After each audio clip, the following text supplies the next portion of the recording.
ઓમ શ્રી ગણેશાય નમઃ. જય શ્રી કૃષ્ણ મિત્રો. આજે આપણે રવિવારની સૂર્યનારાયણની કથા સાંભળીશું. ઓમ આદિત્યાય વિદ્મહે દિવાકરાય ધીમહિ તન્નો સૂર્ય પ્રચોદયાત. હે સૂર્યદેવ, હું તમારી પૂજા કરું છું. તમે મને જ્ઞાનના પ્રકાશથી પ્રકાશિત કરો છો. દિવસના નિર્માતા મને જ્ઞાન આપો. હે સૂર્યદેવ, તમે મારા મસ્તકને શાંતિ આપો. સૂર્ય ભગવાનની જય. પ્રિય ભક્તો, સ્કંદ પુરાણમાં સાફ લખ્યું છે કે જે મનુષ્ય વિષ્ણુ ભગવાન, શિવજી, દુર્ગા માં, સૂર્યદેવ અને શ્રી ગણેશ આ પાંચેય દેવતાની આરાધના કરે છે એને કોઈ પણ પ્રકારથી ભય નથી રહેતો. એ સ્વર્ગનો અધિકારી બને છે. ધનના સ્વામી અને પુત્ર પ્રાપ્તિથી ભાગ્યશાળી બને છે.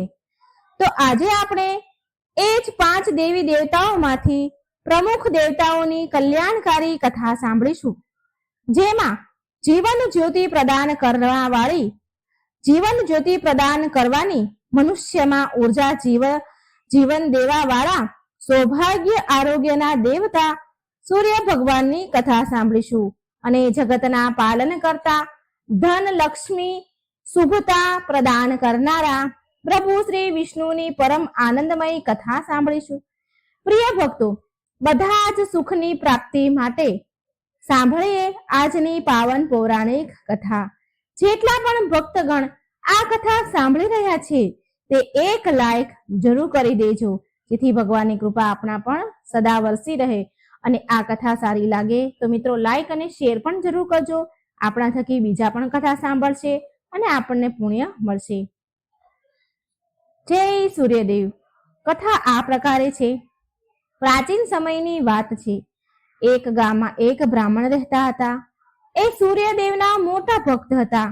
એ રોજ સવારે સૂર્ય ઉદય પહેલા ઉઠીને નહાતા હતા અને સૂર્ય ભગવાનની કથા કહેતા હતા, સાંભળતા હતા અને સૂર્યદેવને અર્ધી પણ આપતા હતા. આ બધામાં તેને બહુ મોડું થઈ જતું હતું અને એ વધારે કામ કરી શકતા ન હતા, જેના કારણે એને તેની પત્ની બહુ જ બોલતી હતી, બહુ જ ખીજાતી હતી અને સમાજવાળા પણ તેને નકામો કામચોર કહેતા હતા.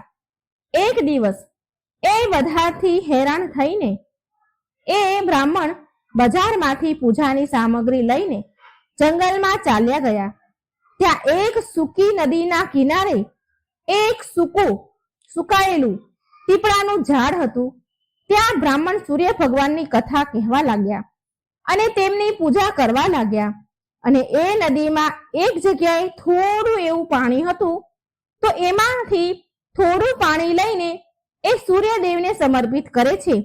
જેવું જ તેના દ્વારા ચડાવેલું જળ નદી અને પીપળાના ઝાડ પર પડ્યું, એવી જ નદી ચોખ્ખા પાણીથી ભરાઈ ગઈ અને પીપળાનું ઝાડ હર્યું ભર્યું લીલું છમ થઈ જાય છે. ત્યારે સૂર્યદેવ એ નદીના જળમાં પ્રગટ થયા અને કહે છે કે હે બ્રાહ્મણ, માંગ, તને શું જોઈએ છે, માંગ. બ્રાહ્મણ આ સાંભળીને ગભરાઈ ગયો. વિચારવા લાગ્યો કે આ અવાજ શું કોઈ ભૂત પ્રેતનો તો નથી ને? આ સાંભળી બ્રાહ્મણ ત્યાંથી ભાગી ગયો. ત્યારે એ ઘરે જઈને બધી જ વાત તેની પત્નીને કહે છે. ત્યારે એની પત્ની સમજી ગઈ કે સૂર્ય ભગવાને દર્શન આપ્યા છે એમને. બ્રાહ્મણની પત્ની તેને સમજાવે છે અને કહે છે કે સૂર્યદેવ તમારાથી પ્રસન્ન થઈને તમને વરદાન આપવા આવ્યા હતા, તમને વરદાન આપવા માંગે છે.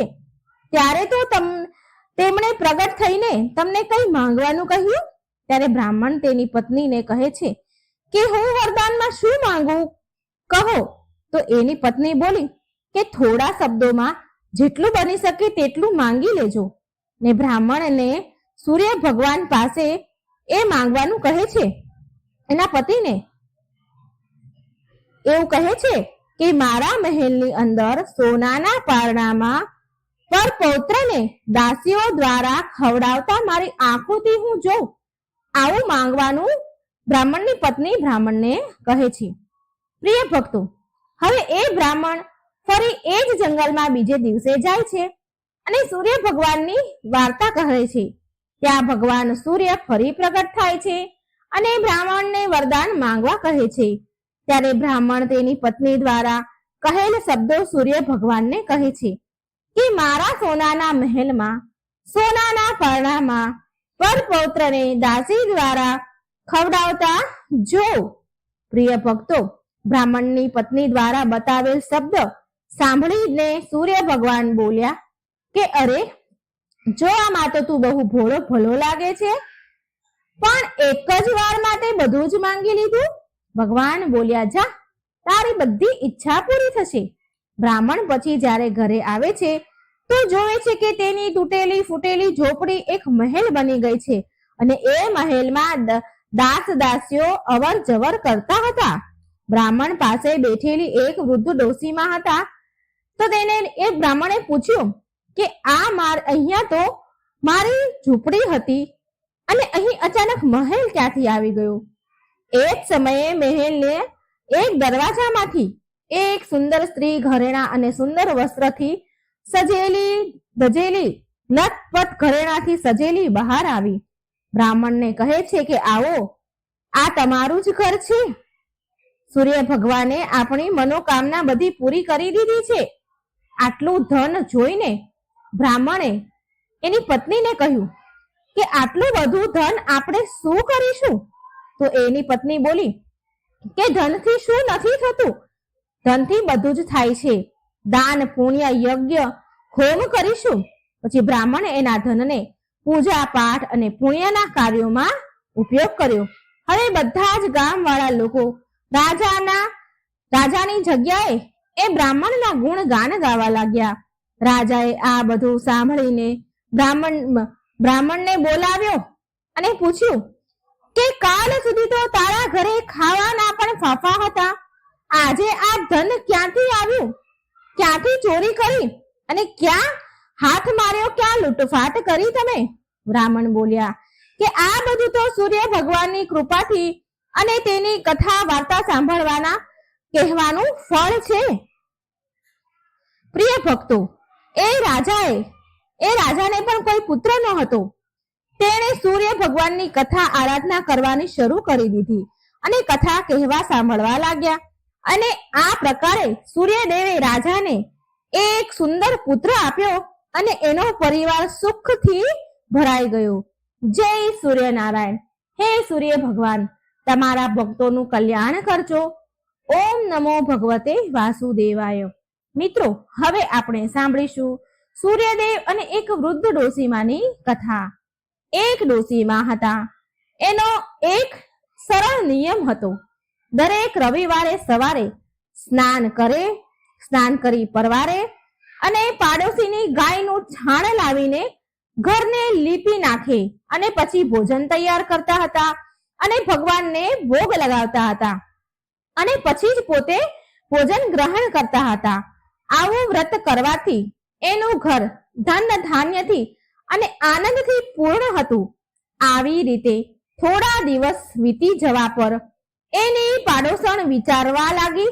એ વિચાર કરતી હતી કે આ ડોસી હંમેશા મારી ગાયનું છાણ લઈ જાય છે, માટે એ સ્ત્રી એની પાડોશણ જે હતી એની ગાય ઘરની અંદર બાંધવા લાગી.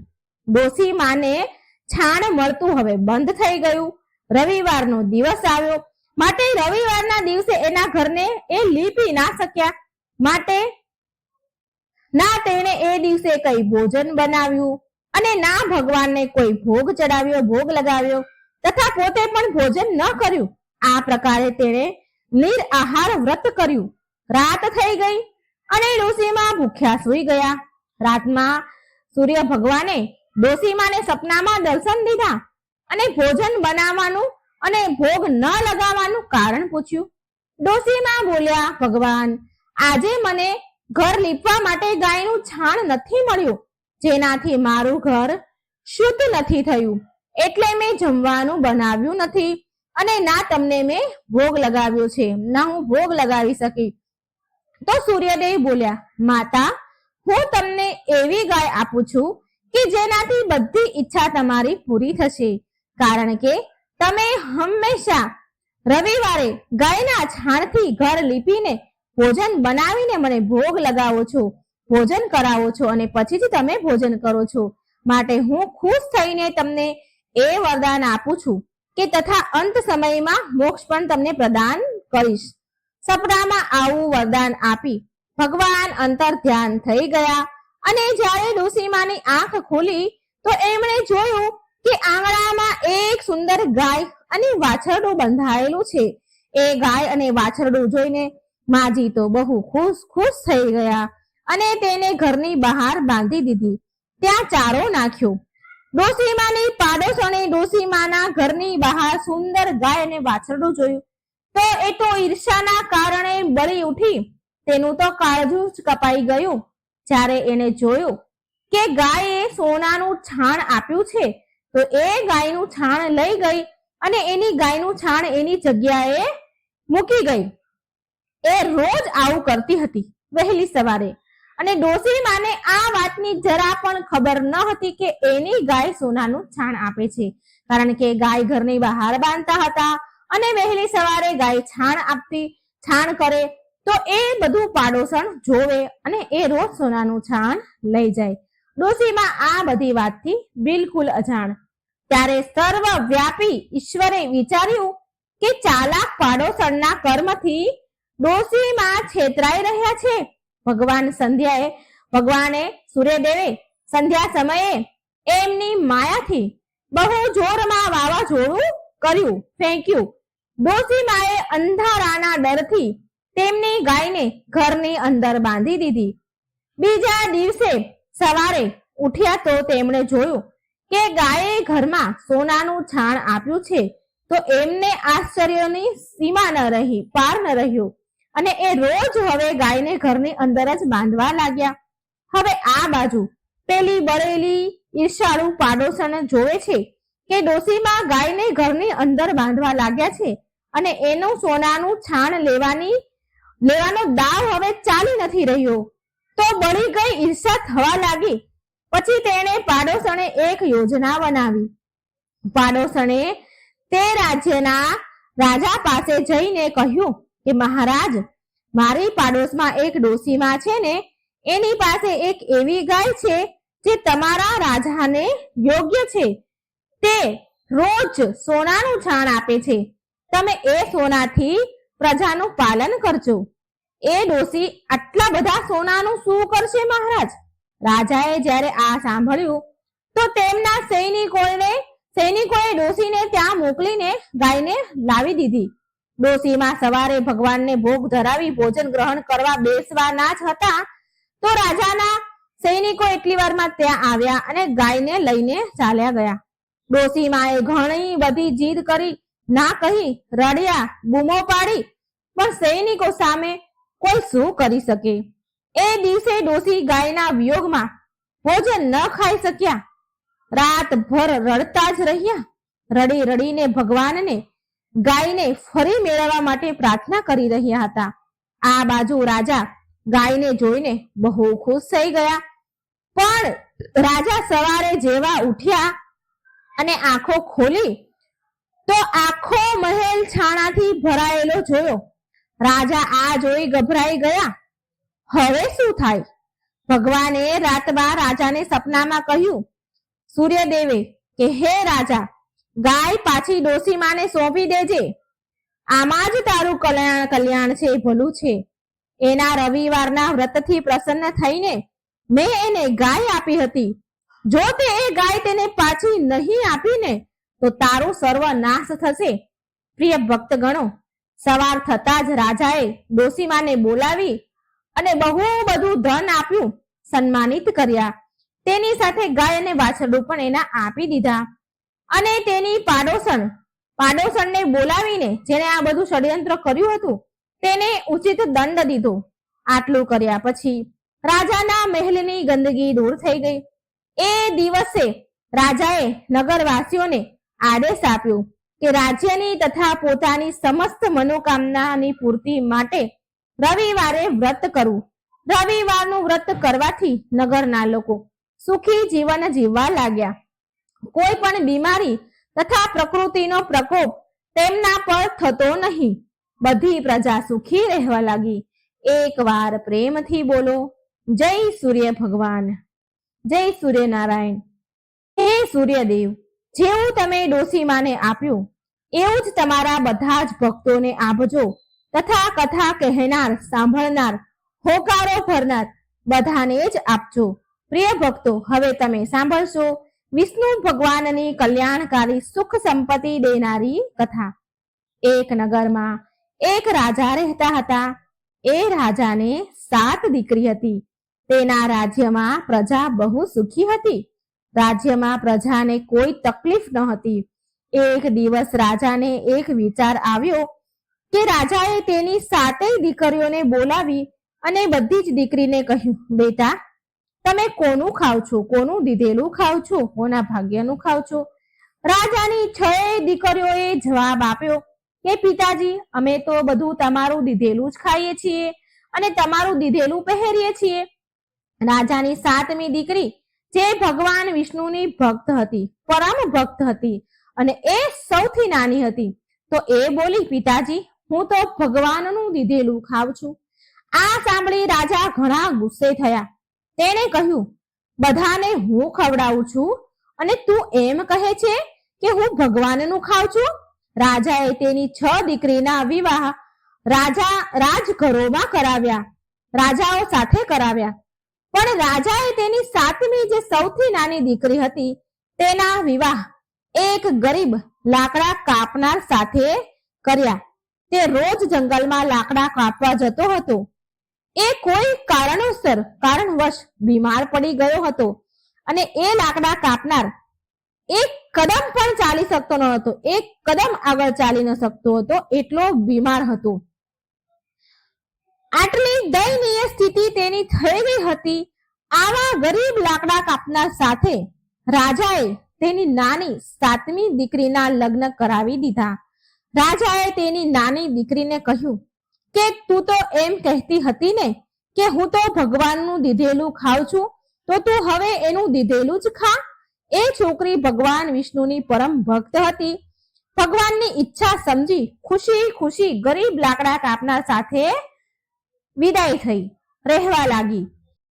એ રાજાની રાજકુમારી રોજ જંગલમાં લાકડા કાપી બજારમાં વેચે અને એ જે પૈસા મળે તો એ પૈસાથી એના પતિની દવા અને ભોજનનો સામાન અને ભગવાનની પૂજાની સામગ્રી લાવતી. અમુક દાન માટે વસ્તુ પણ લાવતી. જે કમાય એમાં બચાવીને લાવે. કમાવું તો એને જ પડે, કારણ કે તેનો પતિ તો બીમાર હતો. એક કદમ ચાલી શકે તેવી એની સ્થિતિ ન હતી. માટે આ રાજાની 7મી નાની દીકરી રોજ લાકડા કાપવા જતી અને જે કંઈ પૈસા મળે એ વેચી અને બધું લાવે. લાકડા કાપનારની પત્નીએ જંગલમાં એક રહેવા માટે ઝૂંપડી બનાવી દીધી હતી. એ ઝૂંપડીમાં બંને રહેવા લાગ્યા. એ છોકરી બહુ દયાળુ હતી. એ રોજ ભગવાન વિષ્ણુની પૂજા અર્ચના કરતી હતી અને તેની સાથે ભગવાન શિવની પૂજા પણ કરતી હતી. એ જ કુટિયામાં ઝૂંપડીની બાજુમાં એક નાગની જોડી રહેતી હતી. તે લાકડા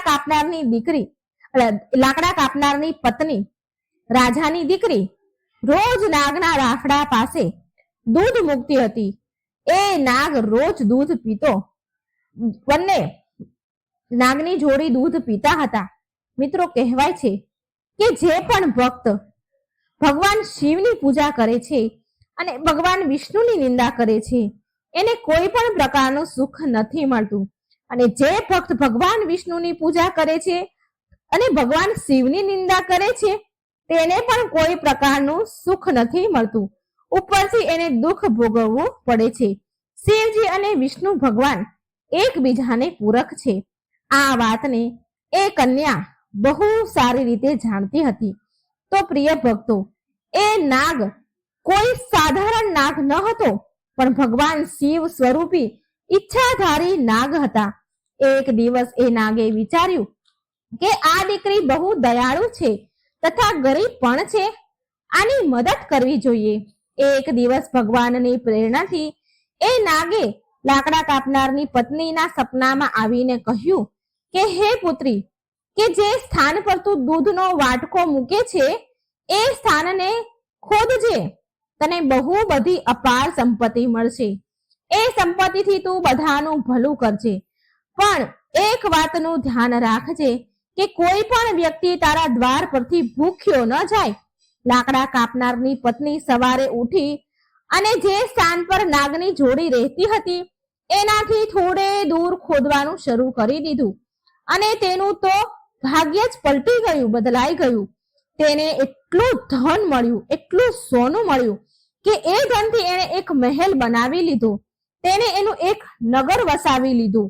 એ રોજ ભૂખ્યાને ભોજન કરાવતી હતી. તેનો પતિ પણ પૂરી રીતે સ્વસ્થ થઈ ગયો હતો ભગવાનની દયાથી.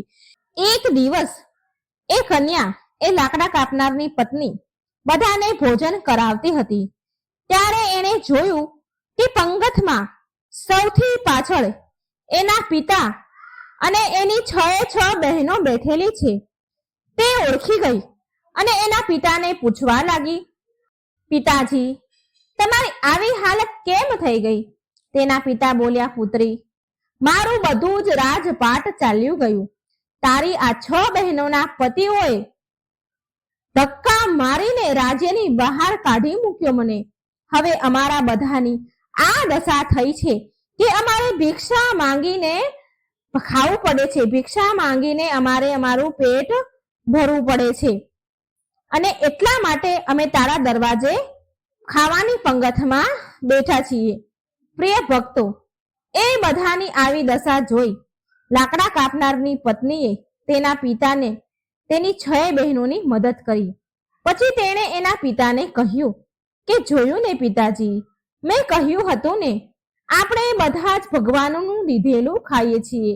આપણે બધા જ આ જગતના પાલન કરતા ભગવાન વિષ્ણુના આશ્રય પર એની કૃપાથી તેમનું આપેલું ખાઈએ છીએ. તેના પિતા બોલ્યા, હા બેટા, તે સાચું કહ્યું હતું. હવે મને પણ વિશ્વાસ થઈ ગયો છે કે આપણે બધા ભગવાનનું દીધેલું જ ખાઈએ છીએ. એકવાર પ્રેમથી બોલો, જય શ્રી હરિ વિષ્ણુ ભગવાનની જય. ઓમ નમઃ શિવાય. હે ભગવાન વિષ્ણુ, જેવું તમે રાજાની નાની દીકરીને ફળ દીધું, જેવી કૃપા તમે એના ઉપર કરી, એવી આ કથા કહેનાર, સાંભળનાર અને હોકારો ભરનાર પર કરજો. જય શ્રી હરિ. મિત્રો, હવે સૂર્યનારાયણના 12 નામનું આપણે જપ કરીશું. ઓમ મિત્રાય નમઃ, ઓમ રવૈયે નમઃ, ઓમ સૂર્યાય નમઃ, ઓમ ભાનવે નમઃ, ઓમ ખગાય નમઃ, ઓમ પુષ્ણે નમઃ, ઓમ હિરણ્ય ગર્ભાય નમઃ, ઓમ મારીચાય નમઃ, ઓમ આદિત્યાય નમઃ, ઓમ સાવિત્રે નમઃ, ઓમ અકારાય નમઃ, ઓમ ભાસ્કરાય નમઃ. સૂર્ય ભગવાનની જય. સૂર્ય ભગવાનની રવિવારની વ્રત કથા. ઓમ સૂર્યાય નમઃ. એક નગરમાં એક શેઠ અને શેઠાણી રહેતા હતા. એને કોઈ સંતાન હતા નહીં, જેના કારણે તે દુઃખી રહેતા હતા. એક દિવસ શેઠ સવારમાં બહાર જઈ રહ્યા હતા તો સામે રસ્તામાં એક ખેડૂત ખેતરમાં બીજ રોપવા જતો હતો. શેઠને જોઈને ખેડૂત મોઢું ફેરવી ગયો અને પાછો ચાલ્યો ગયો અને બોલતો ગયો કે આજે તો સારા સુકન થયા નહીં, ખબર નહીં દિવસ કેવો જશે.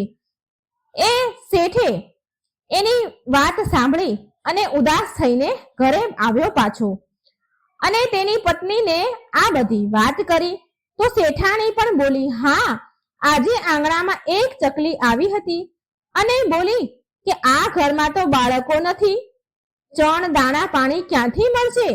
આમ બોલીને તે ઉડી ગઈ. આ સાંભળીને શેઠને બહુ જ ક્રોધ આવ્યો, બહુ દુઃખી થયા અને એ દિવસથી બંને જણા સૂર્ય ભગવાનની આરાધના કરવા લાગ્યા. આમ એમને 12 વર્ષ વીતી ગયા. એક દિવસ સૂર્યદેવ શેઠ અને શેઠાણી સામે સપનામાં પ્રગટ થયા અને બોલ્યા કે હું તમારી ભક્તિથી પ્રસન્ન છું અને મારા આશીર્વાદથી તમને સર્વગુણ સંપન્ન એક દીકરી, એક કન્યા મળશે. આમ કહીને સૂર્ય ભગવાન અંતર્ધ્યાન થઈ ગયા. સૂર્યદેવના આશીર્વાદથી શેઠાણીએ એક સુંદર દીકરીને જન્મ આપ્યો. સૂર્યદેવના આશીર્વાદથી જન્મેલી એ કન્યા સવારે સૂઈને ઉઠે ને તો એના મુખમાંથી હીરા મોતી ખરે. જ્યારે શેઠાણીએ આ જોયું કે એની તો ખુશીનું ઠેકાણું ન રહ્યું. પણ તેણે આ વાત જે દીકરીના મોઢામાંથી હીરા નીકળે છે સવારમાં ઉઠતાની સાથે આ વાત એને કોઈને પણ ન કરી, ત્યાં સુધી કે તેના પતિ શેઠને પણ ન કહી. સમય સાથે કન્યા મોટી થઈ, સર્વગુણ સંપન્ન દીકરી થઈ. તેના માતા પિતાની જેમ તે પણ સૂર્યદેવની પૂજા કરતી હતી, રવિવારના વ્રત કરતી હતી. શેઠ એની દીકરી માટે વર શોધવા લાગ્યા ત્યારે તેની પત્ની બોલી કે મારે એવો નિયમ છે કે મારી દીકરીનું મુખ જોઈને જ દિવસની શરૂઆત હું કરું છું, માટે હું એના લગ્ન એક એવા છોકરા સાથે કરીશ જે ઘર જમાઈ બનીને આપણી સાથે રહે. શેઠાણીએ એક ગરીબ ઘરનો છોકરો શોધ્યો અને તેની દીકરીના વિવાહ તેની સાથે કરી દીધા. શેઠાણીએ એના નિયમની વાત એને કહી અને બોલી કે તે રોજ એની દીકરીને ઉઠાડવા માટે આવશે. જમાઈ બોલ્યો, ઠીક છે માં, પણ જમાઈને હવે રોજ તેની દીકરીને ઉઠાડવા આવે એ એને ગમતું ન હતું, એને ખરાબ લાગતું હતું. પણ તે છોકરી બોલતી કે આ મારા પ્રત્યે મારી માનો પ્રેમ છે, મને બહુ પ્રેમ કરે છે મારી માં. એક દિવસ શેઠાણી તેની દીકરીને ઉઠાડવા જલ્દી ન જઈ શકી, મોડું થઈ ગયું. તો એ દિવસે એ છોકરીના વરે તેની પત્નીના મુખ પાસે હીરા પડેલા જોયા તો એ બધી જ વાત સમજી ગયો. આ બાજુ જ્યારે શેઠાણી પહોંચી તો એને જોયું કે એની દીકરી જાગી ગઈ છે. તો એ સમજી ગઈ કે એના જમાઈને બધી સત્ય વાત ખબર પડી ગઈ છે. શેઠાણીએ લાલચમાં આવીને તેના જમાઈને મરાવી નાખ્યો અને તેનું માથું કાપીને તેની પાસે રાખી લીધું. આ બાજુ સૂર્યદેવ વિચારે છે કે મારા દ્વારા દીધેલી કન્યાના પતિને મારી નાખ્યો, મારે એની રક્ષા કરવી જોઈએ. સૂર્યદેવ એક બ્રાહ્મણનું રૂપ લઈને આવ્યા. શેઠાણીને ત્યાં એક બ્રાહ્મણનું રૂપ લઈને આવ્યા. શેઠાણી પાસે આવ્યા અને કહ્યું કે જો મને માથું ન આપ્યું તારા જમાઈનું તો હું આ રહસ્ય બધાને બતાવી દઈશ. અને ભિક્ષામાં જમાઈનું માથું લઈ ગયા સૂર્યદેવ અને એ માથું જમાઈના શરીર સાથે જોડી દીધું અને ઉપર અમૃતના છાંટા નાખ્યા. જમાઈ સરનારાનો ઊભો થયો, જીવતો થયો. આ બાજુ છોકરીએ રવિવારનું વ્રત રાખ્યું હતું. એ કથા સાંભળીને તેના પતિની વાટ જોઈ રહી હતી.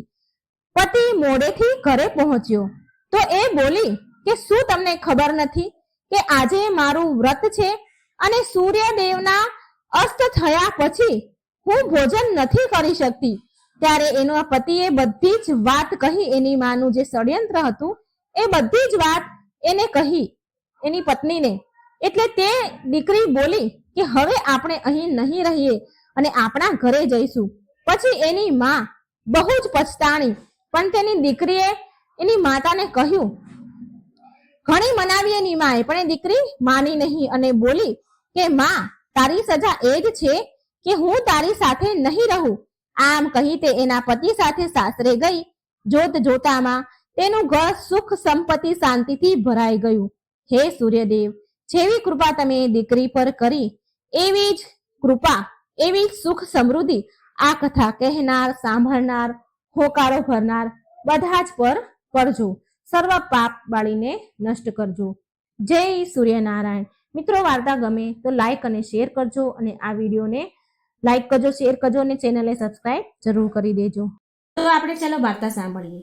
જય સૂર્યદેવ. ઓમ સૂર્યનારાયણ નમઃ. એક ગામમાં એક બ્રાહ્મણ, તેની પત્ની અને એના દીકરા સાથે રહેતા હતા. બ્રાહ્મણનો દીકરો રોજ સવારે ઉઠીને નાહી ધોઈને તેની માતા પાસેથી રોટલી ખાવા માંગતો હતો. રોજ ઉઠી નાહી ધોઈને એને ખાવા જોતું હતું. તો એક દિવસ તેની માતાએ કહ્યું, બેટા તું રોજ સવારે ઉઠીને એક નિત્ય નિયમ રાખી લે. લોકો તો સવારે ઉઠીને ભગવાનની પૂજા કરે, પાઠ કરે, મંદિરે જાય અને પછી જ જમે, પણ તું તો રોજ સવારે ઉઠીને જમી લે છે. એની માતાની વાત સાંભળીને તે છોકરાએ રોજ સવારે ઉઠીને નાહી ધોઈને સૂર્ય ભગવાનના દર્શન કરવાનો નિર્ણય લીધો. સૂર્ય ભગવાનના દર્શન કરીને જ પછી ખાવાનો નિર્ણય બનાવ્યો. આમ ને આમ સમયનું ચક્ર ચાલ્યું. છોકરો એના નિયમનું પાલન કરતો ગયો. રોજ ઉઠીને નાહી ધોવે, સૂર્યનારાયણનું દર્શન કરે અને પછી જ જમે. તો એક દિવસ ભગવાન સૂર્યનારાયણને એમ થયું કે હું આ બ્રાહ્મણના દીકરાની પરીક્ષા લઈ જાઉં કે આ દર્શન મારા સાચા મનથી કરે છે કે નહીં. પછી એક દિવસ સૂર્યનારાયણ બ્રાહ્મણના પુત્રની પરીક્ષા લેવા માટે વાદળમાં છુપાઈ ગયા. જ્યારે બ્રાહ્મણના પુત્રએ સૂર્યદેવને દર્શન ન થયા તો તે ભૂખ્યો તરસ્યો રહ્યો અને સૂર્યદેવના દર્શન માટે બહાર નીકળી જાય છે. ચાલતા ચાલતા બ્રાહ્મણ પુત્ર એક જંગલમાં પહોંચ્યો અને આમ તેમ બધી બાજુ સૂર્યદેવને શોધવા લાગ્યો કે ક્યાંક સૂર્યનારાયણના દર્શન થઈ જાય અને હું જમું. સૂર્યનારાયણને શોધતા શોધતા તેને સાંજ પડી ગઈ, પણ તેને સૂર્યનારાયણના દર્શન થયા નહીં. આ તરફ એ જંગલમાં એક બાજુ 4 ચોર આવે છે અને એ ચોર તેનું ચોરી કરેલું ધન આપસમાં એકબીજા સાથે વહેંચે છે અને ત્યાં જંગલમાં જ રોકાય છે. આ બાજુ સૂર્યદેવ બ્રાહ્મણના પુત્રની ભક્તિ જોઈને બહુ પ્રસન્ન થયા અને વિચારે છે કે આ બ્રાહ્મણ પુત્ર તો મારો સાચો ભક્ત છે અને ભૂખ્યા તરસ્યા આખો દિવસ થઈ ગયો છતાં પણ તેણે કોઈ પ્રકારની જમ્યો નથી અને હાર ન માની અને મારા દર્શન માટે વ્યાકુળ થઈ ગયો છે. સૂર્યદેવે ભૂખ્યા તરસ્યા બ્રાહ્મણ પુત્રને દર્શન આપ્યા. સાક્ષાત પ્રગટ થયા. દર્શન કરી તે છોકરો ખૂબ ખુશ થયો. છોકરો નાનો હતો તો બહુ ખુશ થઈ ગયો, રાજી થઈ ગયો. તે તો જોરથી બૂમો પાડવા લાગ્યો કે દેખાઈ ગયા આમ બોલવા લાગ્યો. તો આ એક બાજુ ચોર ધન વહેંચી રહ્યા હતા.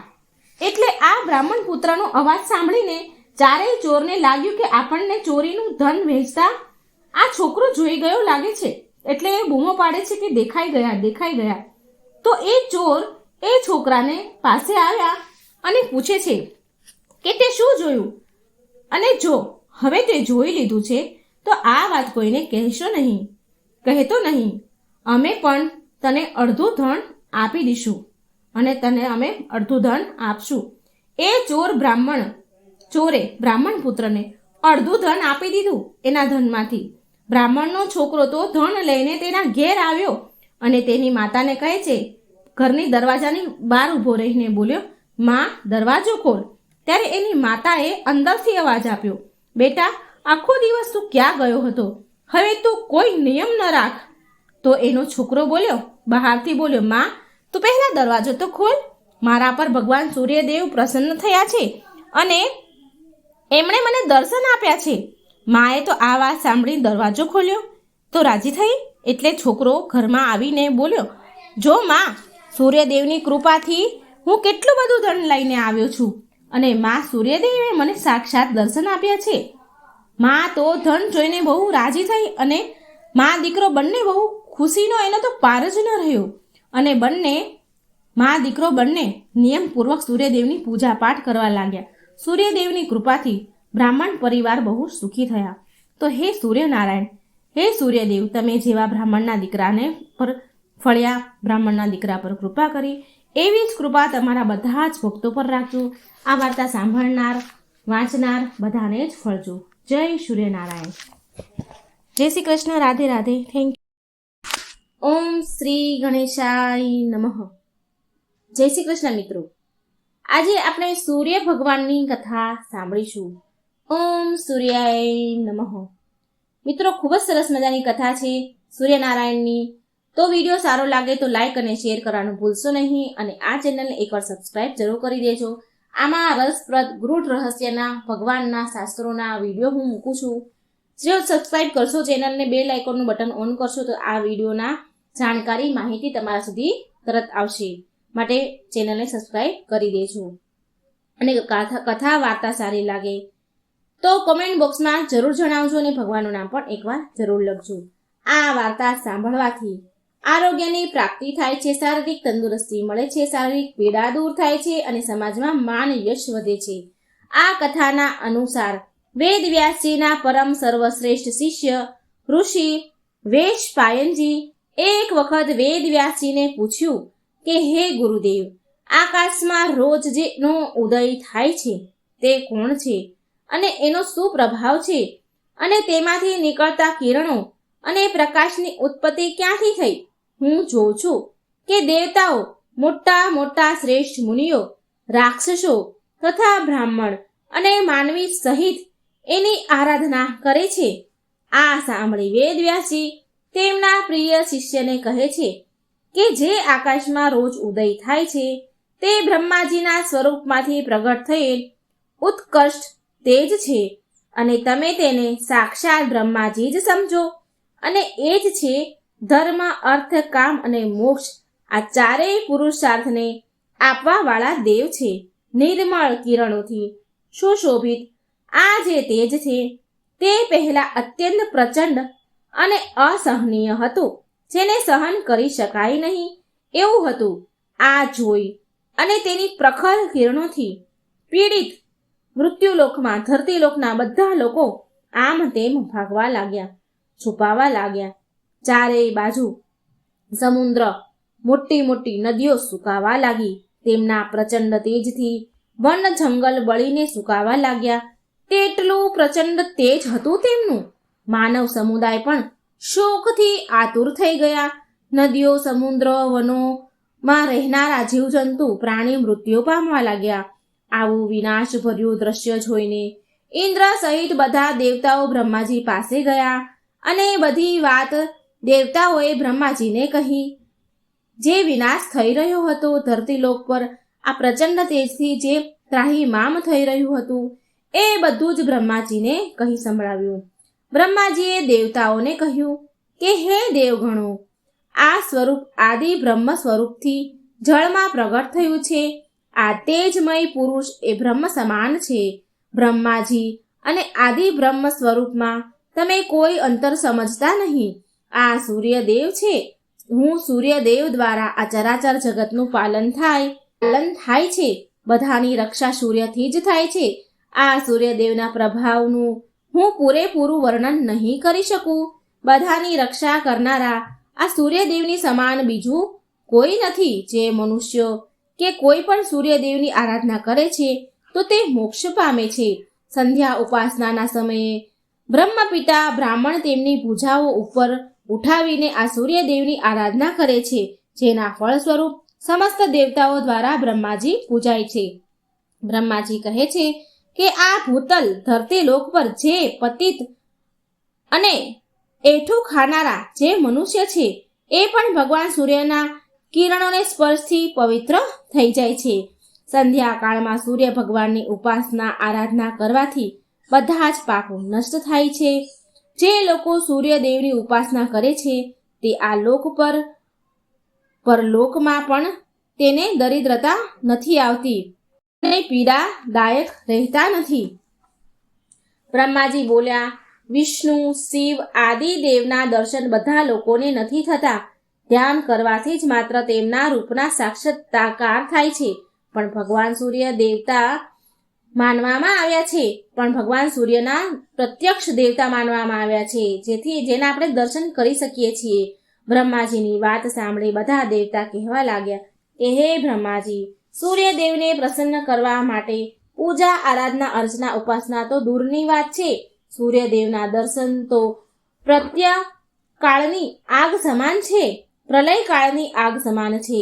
ધરતી લોકના સમસ્ત પ્રાણી, જીવજંતુ તેમના પ્રચંડ તેજના કારણે મૃત્યુ પામી રહ્યા છે. સમુદ્ર, નદીઓ આદિના જળ સુકાઈ રહ્યા છે અને દેવતાઓ પણ તેમનું તેજ સહન નથી કરી શકતા. તો પછી બીજા લોકો કેવી રીતે સહન કરી શકે? સામાન્ય મનુષ્ય, જીવજંતુ એમનો સામનો, એમના દર્શન કેવી રીતે કરી શકે? માટે હે પરમ બ્રહ્મ કૃપાળુ બ્રહ્મદેવ, તમે જ એવી વાત કોઈ કરો, એવી કૃપા કરો કે જેનાથી અમે લોકો ભગવાન સૂર્યના દર્શન, પૂજા, આરાધના કરી શકીએ. બધા જ મનુષ્ય ભક્તિપૂર્વક સૂર્યદેવની આરાધના કરી શકે. આના માટે તમે જ કોઈ ઉપાય કરો. વેદ વ્યાસજી તેના શિષ્યોને કહે છે કે દેવતાઓની આવી વાત સાંભળી બ્રહ્માજી સૂર્યદેવ પાસે ગયા અને સંપૂર્ણ જગતનું કલ્યાણ કરવા માટે બ્રહ્માજીએ સૂર્યદેવની સ્તુતિ કરવા લાગ્યા. બ્રહ્માજી બોલ્યા, હે સૂર્યદેવ, તમે સંપૂર્ણ સંસારની આંખો સમાન છો. તમે સાક્ષાત બ્રહ્મ સ્વરૂપ છો. તમારી સામે જોવું કઠિન છે. તમારી સામે જોવાની શક્તિ કોઈની પાસે નથી. એવું તમારું પ્રચંડ તેજ છે. તમે પ્રલયકાળની તેજસ્વીની અગ્નિ સમાન છો. તમારાથી અન્ન વગેરેનું પાચન અને જીવનની રક્ષા થાય છે. તમારાથી જ ઉત્પન્ન અને પ્રલય થાય છે. એક તમે જ માત્ર સંપૂર્ણ ભુવનના સ્વામી છો. રોગોના નાશ કરનારા તથા દુઃખોનું નિવારણ કરનારા પણ તમે જ છો. આ લોક અને પરલોકમાં સૌથી શ્રેષ્ઠ જાણનાર અને જોવાવાળા પણ તમે જ છો. તમારી સિવાય બીજું કોઈ એવું નીપજે જ નહીં જે બધા લોકોનો ઉપકાર અને ઉદ્ધાર કરી શકે. ત્યારે સૂર્યદેવ બોલ્યા, હે બ્રહ્મપિતા, તમે તો વિશ્વના સ્વામી છો. તમે મને અહીં આવવાનું કારણ જણાવો, હું તેને પૂરું કરીશ. બ્રહ્માજી કહે, હે સૂર્યદેવ, તમારી કિરણ અત્યંત પ્રખર છે. લોકો અને દેવતા, મનુષ્ય, જીવ જંતુઓ માટે પણ અત્યંત અસહનીય છે. તમારું તેજ લોકો અને દેવતાઓ સહન નથી કરી શકતા. હવે તમે જ કોઈ ઉપાય કરો. એવો કોઈ ઉપાય કરો કે તમારું તેજ ઓછું થાય અને લોકો દેવતાઓ પણ તમારા દર્શન કરી શકે, તમારી પૂજા આરાધના કરી શકે. તમારા પ્રચંડ અગ્નિથી ધરતી, લોકના, નદી, સમુદ્ર પણ સુકાય છે. તો તમે જ કોઈ ઉપાય કરો. અને પછી બ્રહ્માજીએ સૂર્ય ભગવાનના કહેવાથી વિશ્વકર્માને બોલાવ્યા અને વિશ્વકર્મા પાસે વ્રજ બનાવડાવ્યું અને પ્રચંડ અગ્નિ જેવું તેજ હતું તે વજ્ર વડે દૂર કર્યું. અને જે પ્રચંડ તેજ દૂર કરાયું તે તેજથી ભગવાન શ્રી વિષ્ણુનું સુદર્શન ચક્ર બનાવ્યું, શંકર ભગવાનનું ત્રિશૂળ, કાળનું ખડગ, કાર્તિકેયનું આનંદ પ્રદાન કરવાવાળી શક્તિ તથા ભગવતી દુર્ગાનું ત્રિશૂળનું પણ તેજથી નિર્માણ થયું. બ્રહ્માજીની આજ્ઞાથી વિશ્વકર્માજીએ સારી રીતે બધા જ જે શસ્ત્રો હતા એને આકાર આપીને તૈયાર કર્યા. અને આ બધા અસ્ત્ર શસ્ત્ર અન્ય પછી પણ બન્યા, બીજા બધા પણ બનાવ્યા અને દેવોને આપ્યા. સૂર્યદેવને 1000 કિરણો બાકી રહી ગઈ. બાકી બધી સૂર્યદેવની કિરણો દૂર કરી દીધી અને માત્ર જે લોકો અને દેવતા તેમનું તેજ સહન કરી શકતા ન હતા તે તેમના દર્શન કરી શકે તેટલું જ તેજ સૂર્યદેવે કરી દીધું, જેથી લોકો એમની પૂજા અર્ચના કરી શકે. પછી બધા દેવતાઓ પ્રસન્ન થયા. જગતને જીવન આપવાવાળા સૂર્યદેવને બધાએ પ્રણામ કર્યા. બોલો સૂર્યનારાયણ ભગવાનની જય. ભગવાન સૂર્યદેવની કૃપા મિત્રો તમારા અને તમારા પરિવાર પર રહે. તમારું ઘર સદા ખુશીઓથી મહેકતું રહે. આવી શુભકામના સાથે તમારો ખૂબ ખૂબ ધન્યવાદ. જય શ્રી કૃષ્ણ. રાધે રાધે. મિત્રો, આ સૂર્યનારાયણની વાર્તા જરૂર સાંભળજો, બીજાને પણ શેર કરજો. સારું આરોગ્ય, સારું તંદુરસ્તી આ વાર્તા સાંભળવાથી મળે છે. તો મિત્રો, વિડીયો શેર કરજો, લાઈક કરજો અને ચેનલને સબસ્ક્રાઈબ કરવાનું ભૂલશો નહીં. જય શ્રી કૃષ્ણ. રાધે રાધે. Thank you.